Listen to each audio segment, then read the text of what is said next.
Gold, trusted gold buyers. మీరు తాకట్టు పెట్టిన బంగారాన్ని విడిపించి ఈ రోజు ఉన్న మార్కెట్ ధరకు కొనబడను. నమస్తే, welcome to I dream inside politics with కవిత.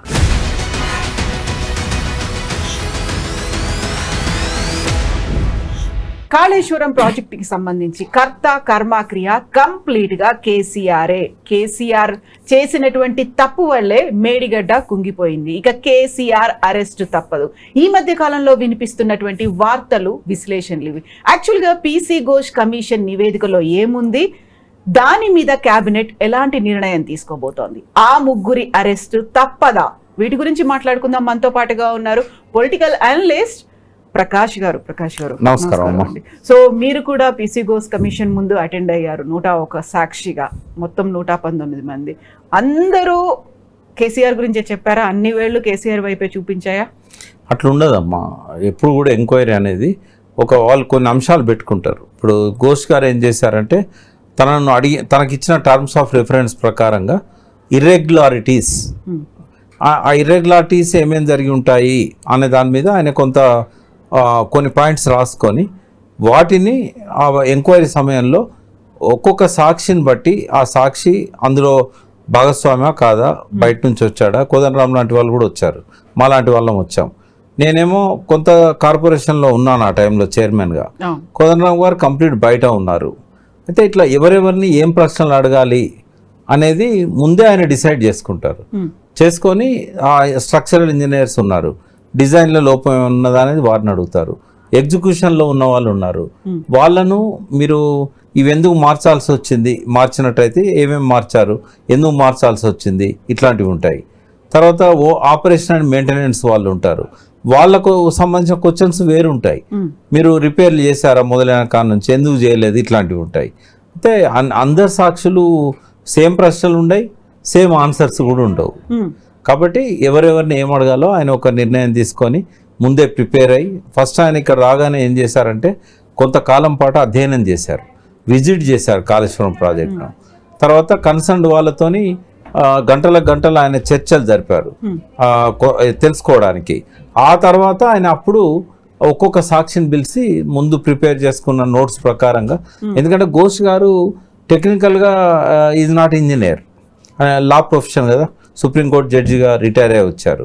అయితే జడ్జెస్కి జనరల్గా ఏంటంటే ఏ సబ్జెక్ట్ ఇచ్చినా కూడా దాన్ని స్టడీ చేసి దాన్ని అవగాహన చేసుకున్న తర్వాత కన్సర్న్డ్ పేపర్స్, డాక్యుమెంట్స్ అన్ని ఎగ్జామిన్ చేసి క్వశ్చన్స్ ఫ్రేమ్ చేసుకుంటారు. వచ్చే సాక్షి ఎవరు, ఆ సాక్షిని ఏం అడగాలి. అందుకే ఆయన మధ్యలో చాలా గ్యాప్ తీసుకునేవాడు.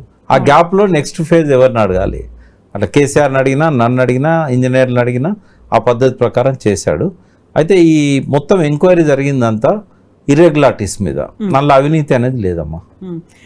ఇన్ని ఇర్రెగ్యులారిటీస్ జరిగినప్పుడు నిర్మాణానికి సంబంధించి డిజైన్ దగ్గర నుంచి ఎక్కడ ఏది ఆపాలి, ఎంత ఎత్తు పెంచాలి, ఎక్కడ కంట్రోల్ చేయాలి, ఎన్ని పిల్లర్లు ఉండాలి, ఎన్ని గేట్లు ఉండాలి, ఇవన్నిటికీ నిర్ణయం తీసుకుంది కేవలం కేసీఆర్ మాత్రమే అనే దాంతో పాటుగా అక్కడికి అటెండ్ అయినటువంటి ఐఏఎస్ అధికారులు కావచ్చు, ఉన్నత స్థాయి అధికారులు కావచ్చు, దీంతో పాటుగా అక్కడ పనిచేసినటువంటి ఈఎన్సీలు అందరూ కూడా కేసీఆర్ ఏం చెప్పారో అది మాత్రమే మేము చేశాము అనే మాట చెప్పారనేది నిజం కాదా? అది ఆయన ఏం చేశారంటే ఓపెన్ ఎంక్వైరీ చేశారమ్మా. ఎక్సెప్ట్ కేసీఆర్, ఆయన 115వ సాక్షి 16వ సాక్షి, ఆయన ఒక్కడు మాత్రం నేను ఈ రిపోర్టర్స్ ముందట నేను అటెండ్ గాను, క్లోజ్డ్ డోర్ ఎంక్వైరీ కావాలన్నాడు. ఇన్ కెమెరా అంటాం, ఆయన ఒక్కని వరకు ఇన్ కెమెరా చేశారు. హరీష్ రావు గారిని కానీ, రాజేందర్ని కానీ, మమ్మల్ని కానీ, మొత్తం సాక్షులందరూ 118 మంది సాక్షులను ఓపెన్గా మీడియా ముందే ఎంక్వైరీ చేశారు. అయితే వారు ఎంక్వైరీలో మీడియా వాళ్ళు అబ్జర్వ్ చేసింది ఏంటంటే, ఆయన అడిగిన ప్రశ్నకు వీళ్ళు ఇచ్చిన సమాధానం. అయితే వీళ్ళు కొంతమంది ఇంజనీర్స్ ఏం చెప్పారు, కేసీఆర్ చెప్తే మేము చేసాము అని అన్నారు. అది వీళ్ళు రాసుకున్నారు కాబట్టి వీళ్ళు ఏమనుకుంటారు, కేసీఆర్ గారే దోషి, కేసీఆర్ చెప్తేనే చేసినాం అన్నారు కదా, కాబట్టి ఇక్కడ ఇర్రెగ్యులారిటీ జరిగిందో లేదో ఘోష్ గారు తేల్చాలి, కానీ జరిగింది అని వీళ్ళు అంటారు. ఇంజనీర్లు కూడా అవును అక్కడ పొరపాటు జరిగిందని చెప్తారు. కాబట్టి కేసీఆరే దోషి అని వాళ్ళ అవగాహన ప్రకారంగా వాళ్ళు పత్రికలలో కానీ టీవీలలో కానీ వాళ్ళు చెప్తున్నారు. కాదమ్మా, అట్లా జరగదు. ఇప్పుడు నేను లా ప్రొఫెషన్ నుంచి వచ్చాను, జనరల్గా ఏం చేస్తారంటే ఉదాహరణకు ఇంజనీర్ చెప్తాడు నీళ్లు వదలాల్సి ఉండే కానీ కేసీఆర్ గారు రైతులకు అవసరం ఉంది మీరు నీళ్లు వదలొద్దు అన్నారు. ఎండాకాలంలో మేము 1 నెలన్న నీళ్లు వదిలి లోపాలు ఏమైనా ఉంటే సరి చేసుకోవడానికి మాకు అవకాశం ఉండాలి. బట్ కేసీఆర్ గారు మాకు వద్దని అన్నారు కాబట్టి మేము నీళ్లు వదలలేదు. దానివల్ల కింద కొంత బొంగ ఏర్పడ్డది, రిపేర్ చేయలేకపోయినాం అని అన్నారు. ఓవన్ టైం సంబంధించిన ఇంజనీర్ ఇది అన్న తర్వాత వీళ్ళు ఏమనుకుంటారు, ఇంకా కేసీఆర్ దోషి, బొంగ అనేది పడ్డది అని చెప్పేసి. అయితే ఘోష్ గారు ఏమో ఆలోచిస్తారు, ఆయన ముందట రాతపూర్వకంగా ఇన్స్ట్రక్షన్స్ ఉండాలి. ఉన్నాయా? లేవు. ఎందుకు లేవు అని అంటే ఘోష్ గారిని ఘోష్ గారు అడిగినప్పుడు వాళ్ళు ఓరల్గా చెప్పారు, ఓరల్ ఇన్స్ట్రక్షన్లు ఇచ్చాడు, మాకు రిటర్న్గా లేవు అన్నారు. ఏదైనా సాక్ష్యం ఉందా అంటే ఏది లేదు. కోర్టుకు కావాల్సింది, న్యాయస్థానానికి న్యాయ విచారణకు కావాల్సింది సాక్ష్యాలు లేనప్పుడు ఘోష్ గారు ఏం చేస్తారు? ఇప్పుడు ఎంతమంది చెప్పినా కూడా కేసీఆర్ గారు చెప్తే మేము చేశామని, అది అధికారుల తప్పు అవుతుంది తప్ప వాళ్ళ తప్పు కాదు. చెప్పారా లేదో కూడా తెలియదు కదా. కాకపోతే అక్కడ సీఎం హోదాలో ఉన్నటువంటి ఒక వ్యక్తియే ఆదేశాలు జారీ చేస్తే సార్ మీరు రిటర్న్ గా ఇవ్వండి, సంతకం పెట్టి ఇవ్వండి, స్టాంప్ వేసి ఇవ్వండి అని అయితే అనలేరు కదా. వీళ్ళు కూడా తప్పించుకోవడానికి ఆయన పేరు చెప్పొచ్చుగా. వీళ్ళ నెగ్లిజెన్స్ వల్ల కూడా అనుకుందాం, నేను వాళ్ళని బ్లేమ్ చేయట్లేదు, తప్పు కూడా పట్టట్లేదు. ఒకవేళ నిజంగానే అయితే ఒక అధికారి ఏం చేయాలంటే రాతపూర్వక ఆదేశాలు ఇస్తే తప్ప ఆయన పాటించకూడదు. ఎవరైనా అంతే. ఎందుకంటే మనకి ఎగ్జాంపుల్స్ ఉన్నాయి. రాజశేఖర రెడ్డి గారు 2004 నుంచి 2009 దాకా ముఖ్యమంత్రిగా ఉన్నారు. వారి పాలనలో జరిగిన అక్రమాల మీద, వారి మరణానంతరం జరిగిన ఎంక్వైరీలో బీపీ ఆచార్య గారు, శ్రీలక్ష్మి గారు వీళ్ళంతా సిన్సియర్ ఆఫీసర్స్. కానీ ముఖ్యమంత్రి చెప్తే చేశాము, ఆయన చనిపోయాడు, డినై చేశాడు. అటువంటిప్పుడు బలయ్యేది ఎవరమ్మా? అధికారులే అవుతారు. మరి అది కేసీఆర్ గారు అన్నారా తెలియదు, వీళ్ళు పోయి చెప్పారా తెలియదు, దానికి ఎవిడెన్స్ కూడా లేదుగా. బట్ దీని మీద ఉన్నటువంటి డౌట్లు వీటన్నిటిని క్లియర్ చేయాల్సింది ఐదర్ పీసీ ఘోష్ కమిషన్కి సంబంధించి పీసీ ఘోష్ గారైనా చెప్పాలి, అందులో ఏముంది అనేది ప్రభుత్వమైనా చెప్పాలి, లేదు ఆయన ఆదేశాలు ఇచ్చారా లేదా అనేది ఆ టైంలో సీఎంగా ఉన్నటువంటి కేసీఆర్ అయినా చెప్పాలి. వాళ్ళేమో మాకు ఆదేశాలు మౌఖికంగా ఇచ్చారని వాళ్ళు చెప్పారు కొంతమంది, కేసీఆర్ గారిని ఫిక్స్ చేయడానికి. కేసీఆర్ గారేమో నేను ఏమి ఇచ్చినా కూడా రిటర్న్ గానే ఉంటది కదా, ఓవరాల్ గా ఎవరేం చెప్పినా నాకు సంబంధం లేదని చెప్పారు. ఆన్ రికార్డ్ అంతే, ఇంకేముంటుంది. సో ఇప్పుడు అధికారులు ఏమో సీఎం చెప్పింది చేశామంటున్నారు, సీఎం ఏమో నేను ఆదేశాలు ఇవ్వలేదు అనే మాట అంటున్నారు. ముఖ్యమైన నిర్ణయాలు ఎప్పుడు కూడా మౌఖిక ఆదేశాలతోని చేయకూడదు. బలయ్యేది ఎవరు? అధికారులే అవుతారు, బాధ్యులు వాళ్ళే అవుతారు. గతంలో కూడా ఒక క్యాబినెట్ డెసిషన్ తీసుకుంది కాళేశ్వరానికి సంబంధించి అనేటువంటి ఒక మాట కూడా వినిపించింది. తీసుకున్నారు, రాటిఫై చేశారు. అంటే ఏ ప్రాజెక్టుకైనా ముందు డిపిఆర్ ఇవన్నీ వచ్చిన తర్వాత ఆలస్యం కాకుండా ఉండటానికి త్వరగా రకరకాల టెండర్స్ కావచ్చు, బిడ్స్ ఇట్లాంటివన్నీ చేస్తుంటారు. బట్ ఇక్కడ క్యాబినెట్ దాన్ని ఆమోదించిందా లేదా అనేది తర్వాత రాటిఫై చేశారా లేదా అనే దాన్ని బట్టి ఉంటుంది. అయితే మరి రేవంత్ రెడ్డి గారు మినిట్స్ ఏవైతే సబ్మిట్ చేశారో ప్రభుత్వం తరఫున, అందులో వాళ్ళు ముందు క్యాబినెట్ డిసిషన్ తీసుకోలేదు, ఈ తర్వాత రాటిఫై చేసినట్టుంది అని వచ్చింది. కావచ్చు, తప్పేమున్నది. ఏ డిసిషన్ అయినా ముందు తీసుకోవాలని ఏం లేదు. అక్కడ ఏమైనా తప్పబట్టినా కూడా దానికి పనిష్మెంట్ ఏముండదు. ఆ టైంలో ఉన్నటువంటి సిఎస్ కావచ్చు, లేకుంటే ఇరిగేషన్కి వర్క్ చేసినటువంటి అటు ఎస్కే జోషి గారు, ఇటు స్మితా సబర్వాల్, దాంతోపాటుగా ఈఎన్సీలు, మిగతా వాళ్ళతో పాటుగా అటు సీఎం, ఆ తర్వాత ఆ శాఖ మంత్రి, రెవెన్యూ శాఖ మంత్రి, వీళ్ళందరి మీద చర్యలు తప్పవు అనేటువంటి వార్తలు, విశ్లేషణలు ఏమంటారు? ఫస్ట్ ఏంటంటే ఇర్రెగ్యులారిటీస్ ఏమన్నా ప్రూవ్ అయినాయా? అక్కడ ప్రూవ్ అయ్యే అవకాశమే లేదు. నంబర్ 1 నేను చెప్తాను మీకు, ఇది కొంచెం డీటెయిల్గానే చేద్దాం.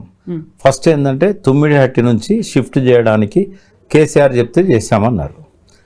అక్కడ కేసీఆర్ గారు ఏం చెప్తారు? సిడబ్ల్యూసి చెప్తే నేను చేశాను అంటాడు. దానికి ఆధారం ఉంది. సిడబ్ల్యూసి చెప్తేనే మేము మళ్ళీ ఆల్టర్నేట్ సైట్స్ చూసాము అని చెప్పడానికి సిడబ్ల్యూసి లెటర్ సాక్ష్యం సబ్మిట్ చేశారు ఆయన. నేను అటెండ్ అయినప్పుడే కనీసం ఒక 1500-2000 పేజీల డాక్యుమెంట్స్ నేనే ఇచ్చాను. ఫస్ట్ సాక్షిని నేను, అంటే కాళేశ్వరాన్ని సమర్థించే మొట్టమొదటి సాక్షిని అప్పుడే ఇచ్చాను నేను.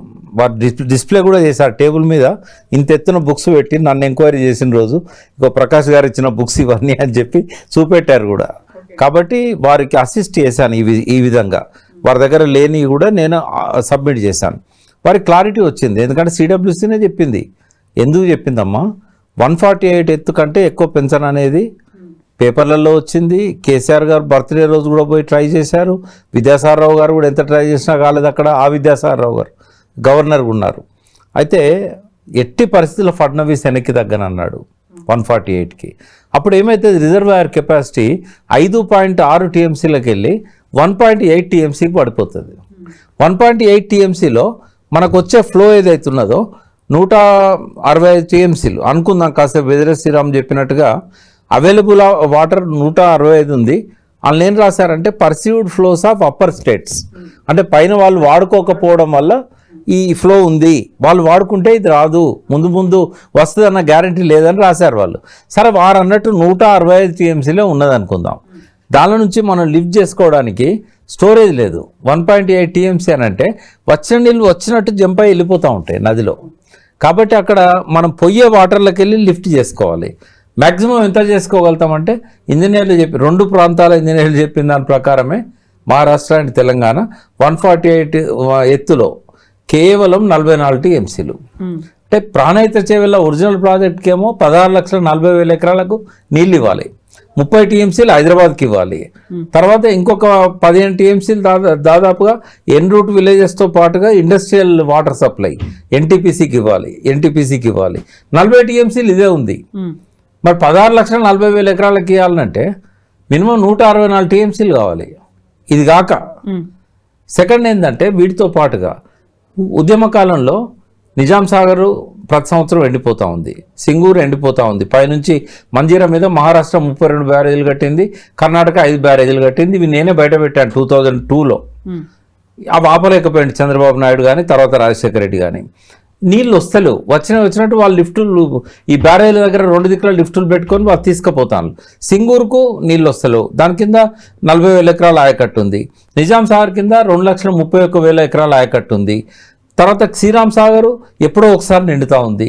ఫస్ట్ ఫేజ్కే నీళ్ళు సరిగా పోవట్లేదు, సెకండ్ ఫేజ్కు పోయే అవకాశమే లేదు. అప్పర్ మానేరు ఎండిపోతూ ఉంది. ఇవన్నీ చూసిన తర్వాత కేసీఆర్ ఏం చేశారంటే కొత్త ఆయకట్టుకు కూడా డిమాండ్స్ ఎక్కువ వచ్చినాయి. కేసీఆర్ వచ్చినాక 18,25,000 ఎకరాలు కొత్త ఆయకట్టు, 18,75,000 ఎకరాలు పాత ఆయకట్టు, అంటే 37 లక్షల ఎకరాలు ఇంకా డిమాండ్స్ వచ్చాయి. ఉదాహరణకు బాల్క సుమన్ ఆయన ఏం చేశాడు, ఆ పైన మేడిగడ్డ నుంచి అన్నారం వరకు సుందిళ్ళ దాకా కూడా అవతల వైపు అన్నారం మేడిగడ్డ దగ్గర ఇది ఉంటుంది, ఏది చెన్నూరు నియోజకవర్గం ఉంటుంది అదర్ సైడ్. నాకు కావాలని నీళ్ళు అన్నాడు. అక్కడ 3 లిఫ్టులు పెట్టారు. అంటే ఇంకా పెట్టలేదు, అడ్మినిస్ట్రేటివ్ శాంక్షన్ అయింది. అక్కడ 1,00,000 పైన ఎకరాలకు 3 స్టేజీల పంపుల ద్వారా నీళ్ళు ఇవ్వాలనుకున్నారు. ఇట్లా యాడ్ చేసినాయి కలిపితే ఎంత అయినా తెలుసా, 45 lakhs ఎకర్స్, అంటే 450 టీఎంసీలు కావాలి వాటికి. ఆడ అవైలబుల్ ఉన్నది 284 మేడిగడ్డ దగ్గర. ఫ్లడ్ వచ్చినప్పుడే తీసుకోవాలి. అంటే మరి 44 టీఎంసీలు ఏం చేయాలి తుమ్మిడేటి దగ్గర? అందుకని కేసీఆర్ ఏం చేశారంటే 44 మనం ఏం చేసుకోలేము, దాని బదులు పైన వార్దా మీద కనుక బ్యారేజ్ కట్టుకుంటే 2 కిలోమీటర్ల పైన అక్కడ నుంచి ఒక 20 టీఎంసీలు తీసుకోవచ్చు. నేరుగా అదివరకే తవ్విన కాలువలు ఉన్నాయి రాజశేఖర రెడ్డి గారు పీరియడ్లో, ఆ కాలువలకు సప్లై చేయొచ్చు అని చెప్పేసి అది చేశాడు. తుమ్మిడేటిని జరపడం తప్పు కాదు, పాపం కాదు. ఇవాళ 1.5 year అయింది. మరి ఒక్కనాడు లెటర్ రాశాడా ఫడ్నవీస్కి? మళ్ళీ ఫడ్నవీసే ముఖ్యమంత్రిగా ఉన్నాడు. మరి రేవంత్ రెడ్డి ఎందుకు రాయలేదు? మోడీ గారికి ఎందుకు రాయలేదు? జలశక్తి శాఖ మంత్రికి ఎందుకు రాయలేదు? మొన్న పోయినప్పుడు ఏమన్నా పాటిల్ గారికి జలశక్తి మీటింగ్ అయింది కదా చంద్రబాబు నాయుడుతో, మొన్న ఏమన్నా లెటర్ ఇచ్చి వచ్చిండా? కడతామన్న పొంకనాలు కొట్టారు కదా అప్పుడు ఎలక్షన్లప్పుడు ఊరూరా తిరిగి తుమ్మిడాటి కడతామన్నారు కదా. కట్టడం గురించి ఏమన్నా ఒక్క ప్రయత్నం చేశారా వీళ్ళు? కడతానంటే ఏమన్నా టీఆర్ఎస్ అడ్డుకున్నదా? కట్టమనే చెప్పారు కదా, ఎందుకు కట్టలేదు? మరి అది సాధ్యం కాదు. కాబట్టి నాకు తెలిసిన విశ్వసనీయ సమాచారం ప్రకారం ఇంజనీర్లు చెప్పేశారు, సార్ ఎన్ని ప్రయత్నాలు చేయాలో అన్ని చేసినాకనే ఇది సాధ్యం కాదని మేము కేసీఆర్కి చెప్పినామని. మరి ఏం చేద్దాం అన్నప్పుడు కింద తుమ్మిడటి కింద ఇదే ప్రాణహిత మీద ఏదైతే చాప్రాల్ సాంచురీ దాటిన తర్వాత తెలంగాణ ప్రాంతంలో అటు సైడ్ మహారాష్ట్ర ఆడేం సాంక్చురీ లేదు, చిన్న ఒక పెద్ద సైజు చెక్ డ్యామ్ కట్టి ఆ చెక్ డ్యామ్ నుంచి నీళ్ళను ఒక టన్నెల్ ద్వారా జైపూర్ వాగులోకి మళ్లించి ప్యారలల్గా ఒక వాగు పోతుంది. ఆ వాగు వచ్చి గోదావరిలో కలుస్తుంది. ఎక్కడ కలుస్తుంది? సుందిళ్ళ దగ్గర కలుస్తుంది. ఆ వాగులో పడేస్తే సుందిల్లో పడతాయి. కనీసం 2 లిఫ్ట్లు అవాయిడ్ చేయవచ్చు, మేడిగడ్డ డౌన్ను అన్నారం. ఇది నడుస్తుంది ఇప్పుడు సర్వే. Hmm. ఇది బయటికి రాలే, బట్ జరుగుతున్నది గది. తుమ్మిడేటి వాళ్ళు కూడా కట్టడానికి లేదు అవకాశం. ఘోష్ గారు ఎట్లా తప్పబడతారమ్మా? ఇప్పుడు ఆల్రెడీ ఉన్న ప్రాజెక్ట్ మీదే మీరు చెప్పినటువంటి టన్నెల్లు జైపూర్ దగ్గర నుంచి ఇప్పుడు సుందిల్లకి కనెక్ట్ చేయాలి అనేది ఆల్రెడీ ఉన్న కాళేశ్వరం ప్రాజెక్ట్ కి ఇది, ఎందుకంటే మేడిగడ్డ అన్నారం లిఫ్ట్లను అవాయిడ్ చేయడానికి పైనుంచి గ్రావిటీతో వచ్చే ఇది ఆల్రెడీ కేసీఆర్ గారు ఆయన పీరియడ్లోనే చెప్పారు.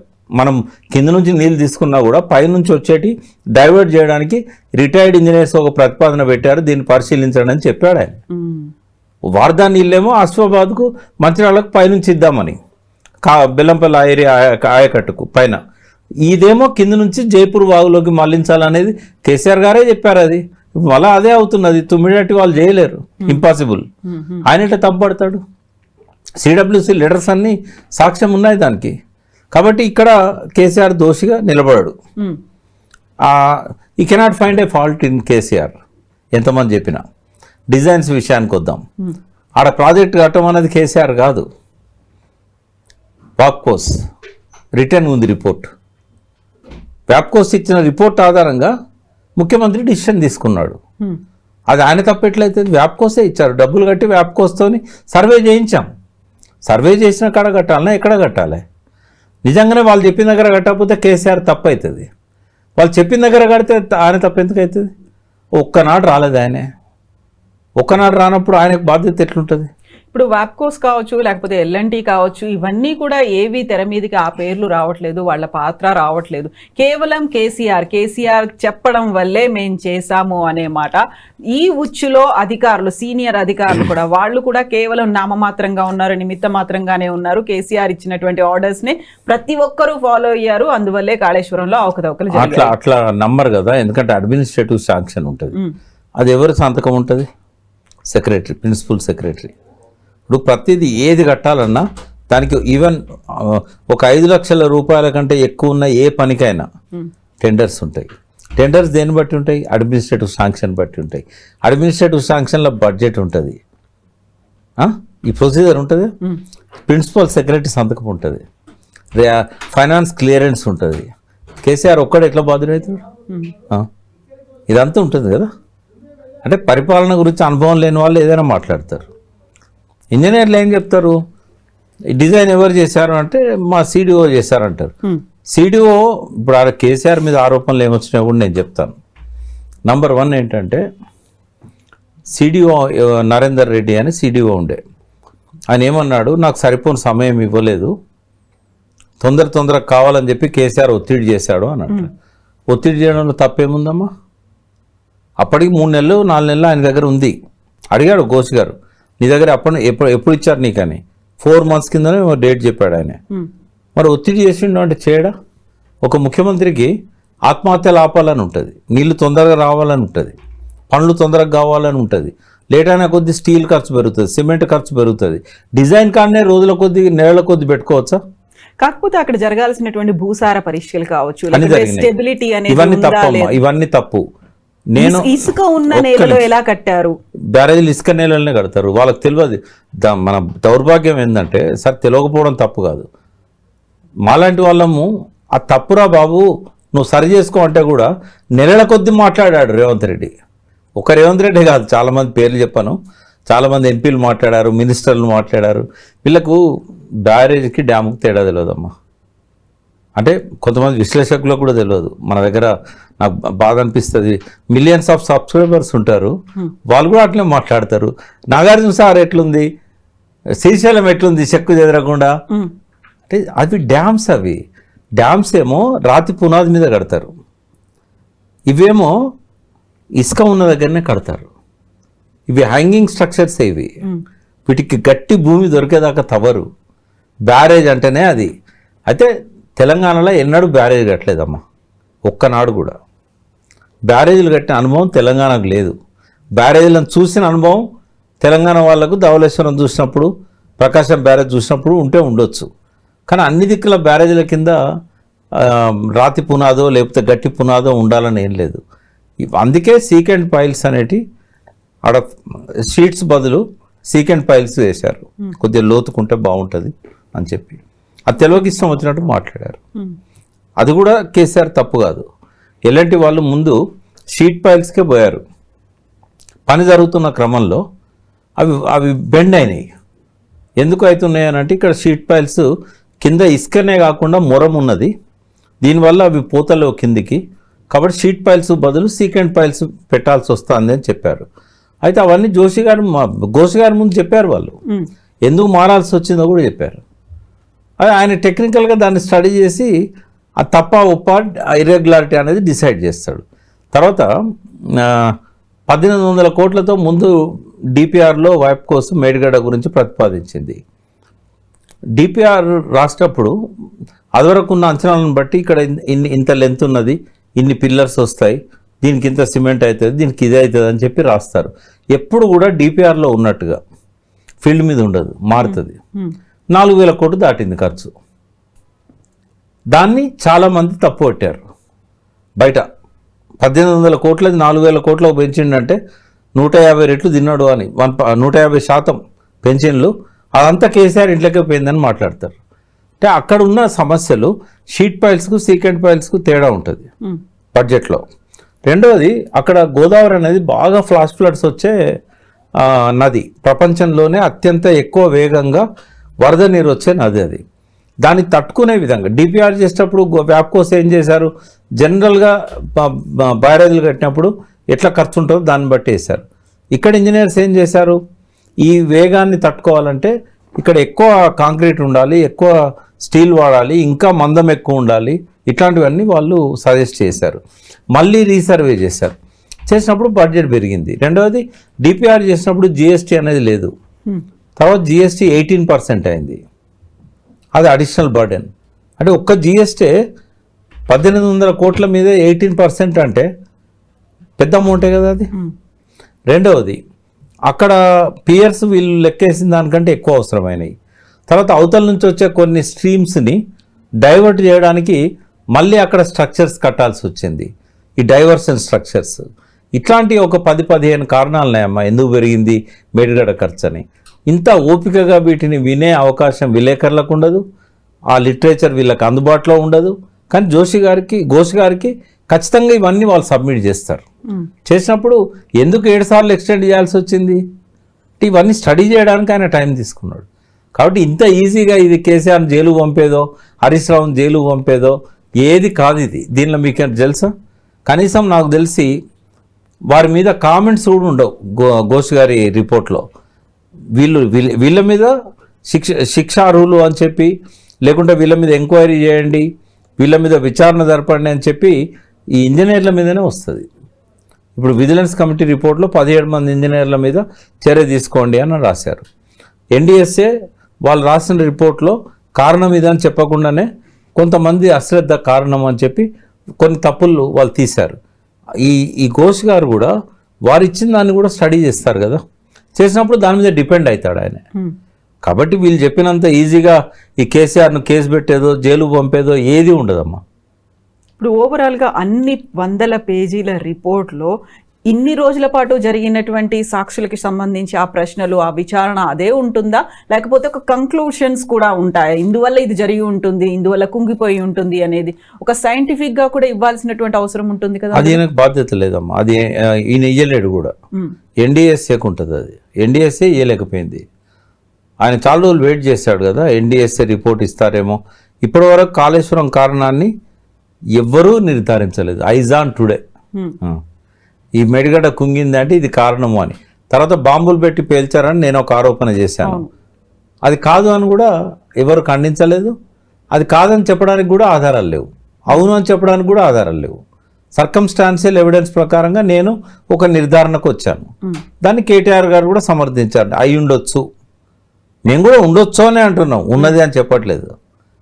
మరి దాన్ని రూల్ అవుట్ కూడా చేయడానికి లేదు. అది బాంబు కారణం కాదని చెప్పడానికి లేదు, అవును అని చెప్పడానికి లేదు. మరి ఇప్పటి వరకు నిర్ధారణ చేయలేదు. అయితే ఇప్పుడు ఫామ్ హౌస్లో కేసీఆర్ కూడా కూర్చొని తన సహచరులతో లేకపోతే కీలకమైనటువంటి వ్యక్తులతో చర్చిస్తున్నారు అన్నట్టుగానే ప్రభుత్వం కూడా కేబినెట్ భేటీ జరుపుతోంది. దీనికి సంబంధించే మాట్లాడుతున్నారు. ఏం చేయాలి నెక్స్ట్, కేసీఆర్ మీద చర్యలు తీసుకోవాలా, ఎవరి మీద చర్యలు తీసుకోవాలి? యాక్చువల్గా పీసీ ఘోష్ కమిషన్ ఇచ్చినటువంటి నివేదికలో ఏముంది, ఆ వివరాలు కూడా ఇప్పటిదాకా బయటికి రాలేదు కదా అఫీషియల్గా. అసలు ఇప్పుడు కేబినెట్ మీటింగ్ జరుగుతుంది, నేను ఖచ్చితంగా చెప్పగలుగుతా ఆ రిపోర్ట్ కూడా వీళ్ళకి ఎవరికి అర్థం కాదు. ఎందుకలా? వీళ్ళకి ఎవరికి తెలియదు కదమ్మా. బ్యారేజ్ ఏందో డ్యామ్ ఏందో తెలియదు, సెకండ్ పైల్స్ ఏందో స్ట్రీట్ పైల్స్ ఏందో తెలియదు, ప్రభుత్వం ఇచ్చిన ఇన్స్ట్రక్షన్స్ ఏంది, వాళ్ళు చెప్పిన సాక్ష్యం ఏంది. ఇప్పుడు 1000 పేజీలు స్టడీ చేయాలంటే కనీసం ఒక నెల రోజులు పడుతుంది. ఎందుకంటే టెక్నికల్ అంశాలు నవల చదివినట్టు చదవలేం. ఇప్పుడు నవల చదివినా కూడా కనీసం వారం రోజులు పడుతుంది 1000 పేజీల నవల చదవాలంటే. ఈ ముగ్గురు ఆఫీసర్స్ ఎవరు కూడా, ఇప్పుడు లా సెక్రటరీ ఉన్నాడు, ఆయన లా బ్యాక్గ్రౌండ్ తిరుపతి రెడ్డి గారు, అదేవిధంగా రాహుల్ బొజ్జా ఉన్నాడు ఐఏఎస్ ఆఫీసర్, ఇంకా ఇంకొక అతను ఎవరో జిఐడికి సంబంధించిన అతను అనుకుంటా.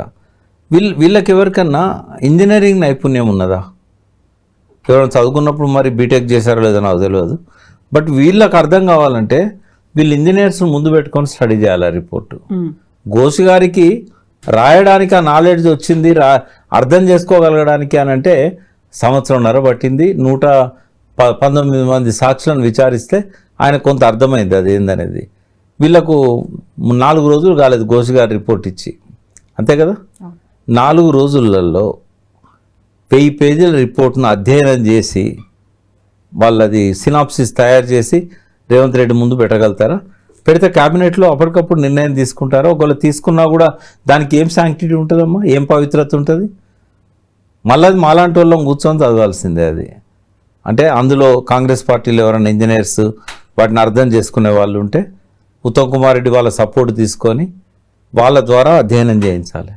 లేదా ఇప్పుడున్న ఈఎన్సీ గారు స్ట్రక్చర్ ఇంజనీర్స్, లేకుంటే రిటైర్డ్ అయిన వాళ్ళు కొంతమంది ఉన్నారు, అట్లాంటి వాళ్ళకి దాన్ని అప్పచెప్తే ఏమన్నా అదంతా జడ్జిమెంట్ చదివి ఇక్కడ తప్పున్నదని చెప్పగలుగుతారు. ఇప్పుడు 4 రోజులు అవుతోంది నివేదిక ఇచ్చి, 4 రోజుల నుంచి విపరీతమైనటువంటి లీకులు అయితే కనిపిస్తున్నాయి, పతాక శీర్షికల్లో వస్తున్నాయి, విశ్లేషణలు కూడా అలాగే అవుతున్నాయి. అది కేవలం లీక్ అంటారా, ఫ్యాబ్రికేటెడ్గా జరుగుతున్నటువంటి ఒక ప్రచారం? అంటే ఏ పత్రికలు అయితే ఇతర రాజకీయ పార్టీలకు వత్తాసు పలికేటి ఉన్నాయో పొలిటికల్లీ మోటివేటెడ్ పత్రికలు మాత్రమే రాస్తున్నాయి. ఒక న్యూట్రల్ పత్రిక అయితే, అంటే వెతికితే కూడా న్యూట్రల్ పత్రికలు దొరకవు అనుకోండి, బట్ ఎక్కువ పత్రికల్లో ఎక్కువ దాని మీద వక్రీకరించి రాసింది కానీ అది వరకు తెలియదు కదమ్మా. వాళ్ళ విలేకరులను అడుగుతారు, మీరు ఉన్నప్పుడు సాక్షుల విచారణలో ఏమేమి జరిగిందని, అప్పటి పాత పేపర్లు తిరిగేస్తారు, ఏ రోజు ఆ రోజు రిపోర్ట్ వస్తుంది కదా తెల్లారి, వాటి మీద ఆధారపడి రాసినాయి తప్ప ఏ పత్రికకు ఇప్పటివరకు ఆ కాపీ అందలేదు, ఏ నాయకుడు కూడా దాన్ని చదవలేదు, ఏ పత్రికాధిపతి కూడా చదవలేదు. చదవనప్పుడు ఎట్లా వాళ్ళకి అర్థం ఎట్లయితుంది, వాళ్ళు ఎట్లా రాస్తారు? కాకపోతే ఇప్పుడు కాళేశ్వరం అనేది అతిపెద్ద ప్రాజెక్టు, దానికి ఒక మనకి తెలంగాణ రాష్ట్రానికి నీళ్లు నిధులు నియామకాలు అనుకున్నట్టు నీళ్లకి సంబంధించి 1 కోటి ఎకరాల మాగాణి చెయ్యాలి అంటే కాళేశ్వరం ప్రాజెక్ట్ వల్ల అవుతుంది అని చెప్పారు.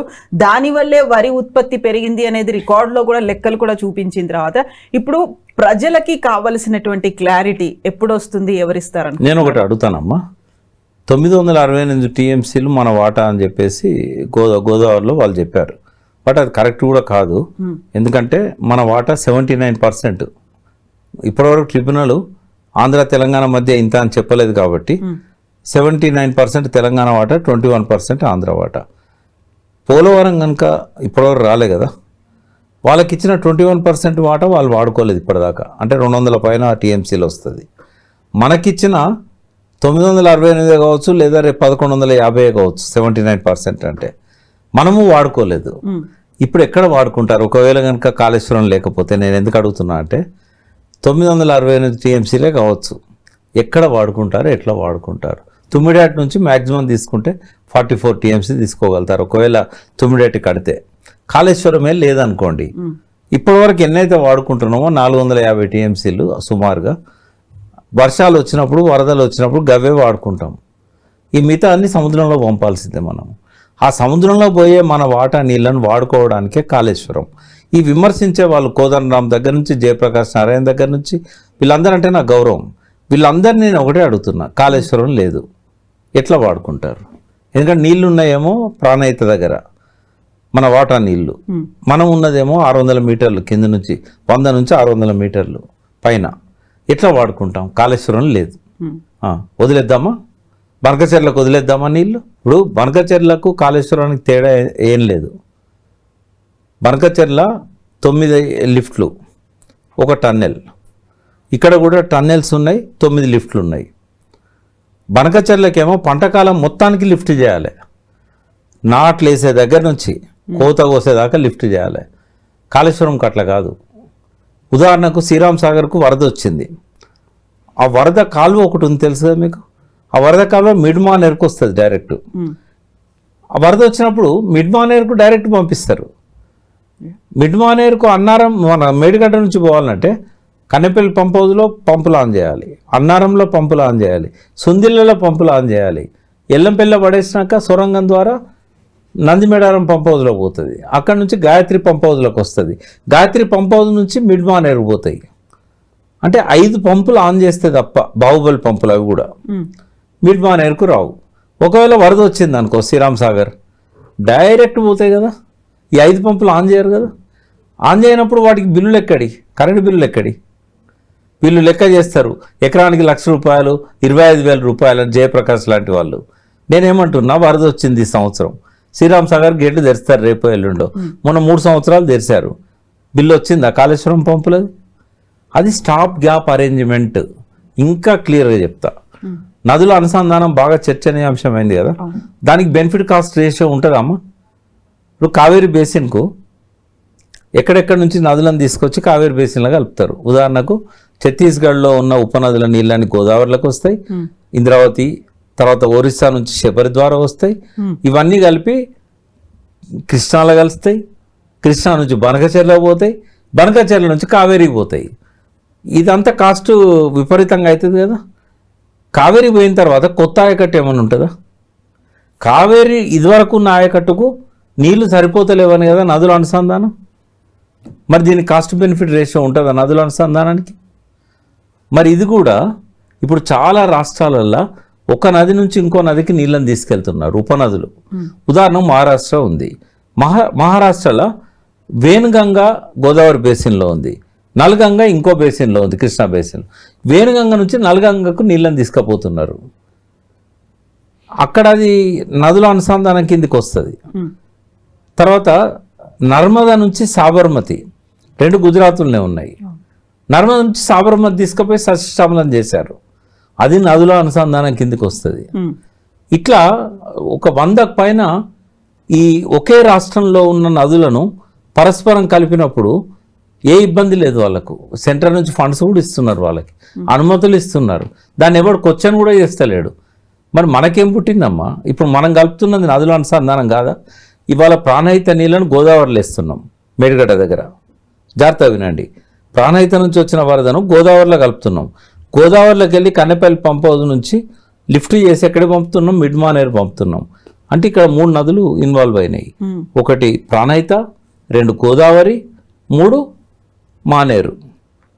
మానేరు నుంచి మంజిరాకు పంపుతున్నాం, సింగూరు, నిజాం సాగర్. అంటే ఇది 4 ఉపనదుల అనుసంధానం.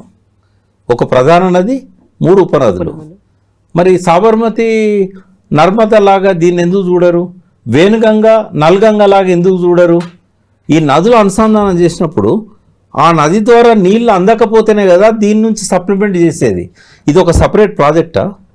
ఇప్పుడు మేడిగడ్డ దగ్గర ఆయకట్టు ఉందా? ఇప్పుడు అంటే ఏదో వాళ్ళు అక్కడ ఎమ్మెల్యేలు గొడవ చేస్తుండని బాల్క సుమన్ కోరిక మేరకు 1,00,000 ఎకరాలకు నీళ్ళు ఇవ్వాలని చెప్పేసి అన్నాడు. ఇప్పుడు వివేక్ను ఒక ప్రశ్న అడుగుతాను నేను. అది ఆల్రెడీ అడ్మినిస్ట్రేటివ్ శాంక్షన్ దాదాపుగా ఒక 1,600 కోట్లకు వచ్చింది. బిడ్డింగ్ అంటే టెండర్స్ పెట్టాలి. ఆ టైంలో గవర్నమెంట్ మారింది. ఇవాళ మేడిగడ్డను ఎత్తేయాలంటున్నారు కదా కాంగ్రెస్ ప్రభుత్వం, రిపేర్ చేయాలంటున్నారు. దీనివల్ల చెన్నూరు రైతులకు నష్టం జరుగుతున్నది. సుమన్ను ఓడించి నిన్ను గెలిపించినందుకు, అప్పటికప్పుడు బీజేపీలోకి వెళ్ళి వస్తే నీకు పట్టం కట్టినందుకు, 50,000 40,000 మెజారిటీ ఇచ్చినందుకు నువ్వు ఇవాళ వాళ్ళ ప్రాజెక్ట్ రద్దు చేసి వాళ్ళ పుట్ట మీద కొడతావా అని నేను మంత్రి వివేక్ గారిని అడుగుతున్నా. అంటే వీళ్ళు మేడిగడ్డను సరిగ్గా అర్థం చేసుకుంటే అసలు 45 లక్షల ఎకరాలకు అది నీళ్లను సప్లిమెంట్ చేసే స్కీమ్ అది. నిజంగానే వరదలు వచ్చినాయి అనుకోండి, కాళేశ్వరంలో పంపులే ఆన్ చేయరు. కాళేశ్వరం నుంచి మొదలుపెట్టి గాయత్రి పంప్ హౌస్ దాకా ఏ బాహుబలి పంపులు కూడా ఆన్ కావు. ఒకవేళ వరద కాలం నుంచి నీళ్ళు రాలేదు, కడెంకు పైన 7 నదులు ఉన్నాయి, నదులు అంటారు దాన్ని. ఆ 7 నదుల నుంచి ఎప్పటికీ ఫ్లడ్ వస్తుంది. అది ఎల్లంపల్లికి వచ్చింది అనుకోండి, ఎల్లంపల్లి నుంచి డైవర్ట్ చేస్తే ఈ 3 పంపులు ఆన్ చేయాల్సిన అవసరం లేదు. కన్నెపల్లి, అన్నారం, సుందిల్ల. ఇది ఆన్ చేయకుండానే కడెం నుంచి ఎల్లంపల్లికి వస్తాయి, ఎల్లంపల్లి నుంచి నందిమేడారం, నందిమేడారం నుంచి గాయత్రి, గాయత్రి నుంచి మిడ్ మానేరు. అంటే 2 ఆల్టర్నేటివ్స్ ఉన్నాయి ఆల్రెడీ. అవి రాకపోతేనే అప్పుడు మనం అన్నారం నుంచి, సుందిల్ల నుంచి, మేడిగడ్డ నుంచి నీళ్ళు ఎత్తుకొసుకుంటాం. ఇప్పుడు బోల్డ్ అన్ని కన్ఫ్యూజన్స్ ఉన్నాయి. ఎందుకంటే ఒక ప్రతిపక్షం, ప్రభుత్వం, కమిషను, ఆ తర్వాత వస్తున్నటువంటి విశ్లేషణలు, ఇవన్నీ కన్ఫ్యూజన్స్ ఉన్నాయి. వీటన్నిటి ఈక్వాలిటీ ఏంటంటే రాజకీయం. ఎస్. సో ఈ రాజకీయాలు పక్కన పెడితే కాళేశ్వరానికి సంబంధించి నిజంగా బెనిఫిట్ అయిందా, అవకతవకలు జరిగాయి, దాంట్లో అక్రమాలు కూడా జరిగాయి, వీటన్నిటికి సంబంధించినటువంటి ఒక క్లియర్ పిక్చర్ అనేది ఎప్పుడు వస్తుంది? ఇట్స్ అన్ యాక్సిడెంట్ అమ్మా, వాళ్ళు ఏం తేల్చలేదు అనుకోండి, దీని వెనకాల సబటోజ్ లేదు, కుట్ర లేదు, నేను అన్నట్టు బాంబ్ బ్లాస్ట్ లేదు, రూల్ అవుట్ చేయనియండి, ప్రమాదము అవుతుంది. ఒకవేళ కుట్ర లేకపోతే ఏమవుతుంది? ప్రమాదము అవుతుంది. ప్రమాదం అంటే it's a act of God. Accident is equal to act of God. మా డిక్షనరీ మీనింగ్ అది. కావాలని చేస్తారమ్మా ఎవరన్నా ప్రమాదం? కావాలని పిల్లల్ని ఊళ్ళగొడతారా ఎవరన్నా? అటువంటిప్పుడు ఏమవుతుంది? ప్రమాదం కిందికి వస్తుంది. ప్రమాదం ఎందుకు జరిగింది, అందులో నెగ్లిజెన్స్ ఏమైనా ఉన్నదా, ఏ ఇంజనీర్ది ఉన్నది, ఎవరన్నా చేయాల్సిన పనులు చేయలేకపోయినా అది బయటికి తీస్తారు. బయటికి తీసినప్పుడు వాళ్ళకి శిక్ష తప్పదు. బట్ ప్రభుత్వంలో ఉన్న పెద్దలకు ఎప్పుడు సంతకాలు చేసే క్యాబినెట్ మీటింగ్లో అప్రూవల్ ఇస్తారు తప్ప వాళ్ళు ప్రతి పని మీద వాళ్ళు సంతకాలు పెట్టరు, సెక్రటరీ చేస్తాడు సంతకం. కాబట్టి ఆల్వేస్ రూల్ చేసే వాళ్ళు సేఫ్. ఏమైనా తప్పులు చేస్తే అధికారులు బలవుతారు. ఓవరాల్ ఇన్స్ట్రక్షన్లతోని ఎవరు కూడా ఇంపార్టెంట్ పనులు చేయకూడదు. బట్ అదే మంచి జరిగితే మాత్రం క్రెడిట్ అంతా ప్రభుత్వానికి పోతుంది, చెడు జరిగినా ప్రభుత్వానికే పోతుంది. ఉదాహరణకు రజాకారులు చేసిన ఊచకోతకు నిజాం బాధ్యుడేంటి కదా, నిజాంకి ఏమైనా సంబంధం ఉందా? రజాకారులకు ఏం సంబంధం లేదు. కాకపోతే వాళ్ళను స్వయం సేవకులు అని చెప్పి కాసిం రాజ్వీ చేసినప్పుడు ఒక నిఘా పెట్టి నిజంగానే స్వయం సేవ చేస్తుండ్రా, ఊచకోత వస్తుండ్రా అని అసమర్థుడు నిజాం. అందుకని ఆయన బాధ్యత వహించాల్సి వచ్చింది.